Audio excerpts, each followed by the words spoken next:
اعوذ باللہ من الشیطان الرجیم بسم اللہ الرحمن الرحیم۔ دین مبین اسلام میں مرد اور عورت دونوں کو زینت کرنے کا حکم دیا گیا ہے، چاہے وہ عمر کے لحاظ سے کتنے ہی زیادہ کیوں نہ ہو جائیں، بلکہ تاکید وارد ہوئی ہے کہ جب بھی انسان کی عمر بڑھے اور گزرتا ہوا زمانہ اس کے اوپر برے اثرات چھوڑے، اسلام چاہتا ہے کہ انسان ہر وقت خوبصورت اور مزین نظر آئے، اور وہ ان تمام امور کا خیال رکھے کہ جس کی وجہ سے اس کے جسم اور اس کی جلد اور اس کے بالوں وغیرہ کی حفاظت ہو سکے، اس کی خوبصورتی اور کشش میں اضافہ ہو، اور وہ مایوسی اور بدصورتی سے نفرت کرے۔ گزشتہ جتنی بھی ویڈیوز ہم نے آپ کے سامنے گوش گزار کی، اس میں ہم نے جو بنیادی مقصد ہمارا تھا وہ بالوں کی صفائی کرنا تھا، کہ جسم کے جو غیر ضروری بال ہیں ان کو انسان صاف کرے، تاکہ ایک جانب سے اس کا جسم صاف ستھرا بھی ہو جائے، جراثیم وغیرہ سے پاک بھی ہو جائے، نیز اسے مختلف قسم کی بیماریوں سے نجات بھی مل جائے، اور اس کا بدن پاک اور طاہر بھی ہو جائے۔ آج والی ویڈیو اور آج کے بعد انشاءاللہ جتنی بھی ویڈیوز آئیں گی ان میں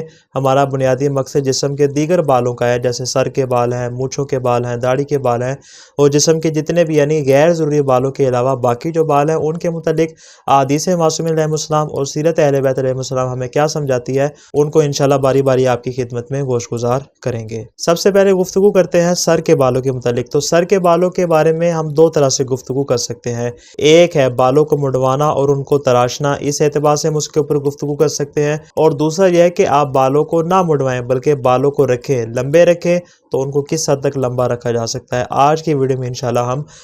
بالوں کو لمبا رکھنے یا نہ رکھنے کے متعلق آپ کے سامنے تفصیل عرض کریں گے۔ البتہ ہماری اس گفتگو کے اندر فقط عورت محور نہیں ہے، بلکہ عورت کے ساتھ ساتھ مرد بھی شامل ہے، اس لیے کہ مرد کے لیے جائز ہے کہ وہ اپنے بالوں کو لمبا کر سکتا ہے، اور بالوں کو لمبا کرنے اور طویل کرنے سے مراد یہ ہے کہ وہ اس قدر لمبے ہوں کہ ان کے درمیان سے یا ایک طرف سے مانگ نکالی جا سکے۔ لیکن اگر ایسا نہ ہو کہ وہ اپنے بالوں میں کسی بھی مقام سے مانگ نہ نکال سکتا ہو، تو ممکن ہے کہ اصلاً ان کے اوپر لمبے بالوں کا اطلاق نہ ہو سکے۔ اور طویل بالوں سے ہماری مراد اتنے لمبے بال ہیں کہ وہ کان کی لو سے تجاوز کر جائیں۔ ہمارے پاس دلیل کے طور پر وہ روایت موجود ہے کہ جس میں ایوب ابن ہارون نے امام صادق علیہ السلام سے سوال کیا کہ مولا مجھے یہ بتلائیے، کیا حضرت رسول خدا صلی اللہ علیہ وآلہ وسلم اپنے بالوں میں سے مانگ نکالا کرتے تھے؟ آپ نے ارشاد فرمایا نہیں، بلکہ جب رسول خدا صلی اللہ علیہ وسلم کے بال لمبے ہوتے تھے تو وہ اس قدر طویل ہوتے تھے کہ وہ کانوں کی لو سے تجاوز کر جاتے تھے۔ دعائے خالق دو عالم سے کہ وہ ہمیں سیرت اہل بیت علیہ السلام کو سمجھنے کی توفیق عطا فرمائے۔ والسلام علیکم ورحمۃ اللہ وبرکاتہ۔